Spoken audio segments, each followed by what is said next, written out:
बात है, एक घने जंगल के बीचों बीच एक बहुत ही सुंदर झील थी। उस झील में बहुत सारी मछलियाँ और केकड़ा भी रहता था। वह सब बहुत खुशी से मिलजुल कर रहते थे। लेकिन हर रोज उस झील के किनारे एक सारस आकर मछलियाँ पकड़कर अपना पेट पूजा करता था। जब भी सारस झील किनारे आ पहुँचता तब सारी मछलियों के बीच भागादौड़ी शुरू हो जाती थी। ऐसे दिन बीतता गया। धीरे धीरे सारस बूढ़ा और कमज़ोर होने लगा। पहले की तरह वह शिकार भी नहीं कर पा रहा था। सारस बहुत दुखी होकर झील के किनारे बैठ गया।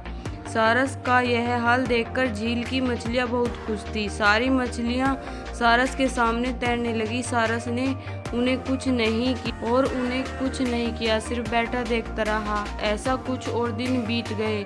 सारस को ऐसे एक जगह बैठा हुआ देखकर केकड़ा सारस के पास आया और पूछा, भाई 2 दिन से देख रहा हूँ तुम यहाँ चुपचाप बैठे हो, एक भी मछली नहीं पकड़ पा रहे हो, खाना भी नहीं खाया, क्या बात है? केकड़े की बात सुनकर सारस फूट कर रोने लगा। सारस ने कहा, क्या बताएं दोस्त, मैं बहुत दुखी हूँ।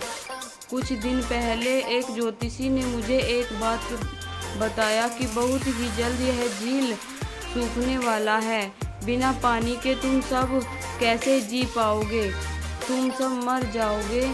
लोगों की मुझे बहुत चिंता है, इसलिए मैंने खाना पीना छोड़ दिया। केकड़े ने कहा, क्या बोल रहे हो? यह तो बहुत गंभीर और चिंता की बात है, मुझे सबको बताना होगा।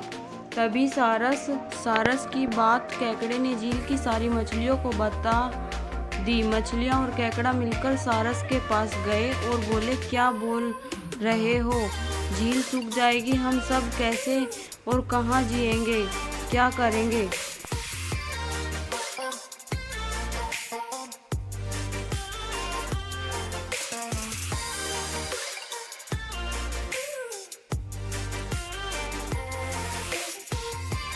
कोई तो उपाय होगा ना बचने का। हम सब तुमको हमारा दुश्मन समझ रहे थे, पर तुम तो हमारे दोस्त निकले। हम लोगों के लिए चिंता के कारण तुमने खाना पीना छोड़ दिया। दोस्त, अब तुम ही कोई उपाय बताओ। सारस ने कहा, अच्छा लगा सुनकर कि तुम सबने मुझे दोस्त माना है। एक उपाय है, कुछ ही दूर एक तालाब है। अगर तुम लोग चाहो तो मैं एक एक करके thank you for watching my छोड़ सकता हूँ। तालाब में पहुँचने के लिए अगले दिन से सारस एक एक मछली को अपनी चोंच में लेकर जाना शुरू किया। ऐसे कुछ दिन बाद केकड़े की बारी आई। सारस केकड़े को लेकर रवाना हुआ। कुछ दूर जाने के बाद केकड़े ने सारस से पूछा, भाई यह तालाब और कितनी दूर है? केकड़े की बात सुनकर सारस हंसने लगा और कहने लगा, तालाब? कैसा तालाब?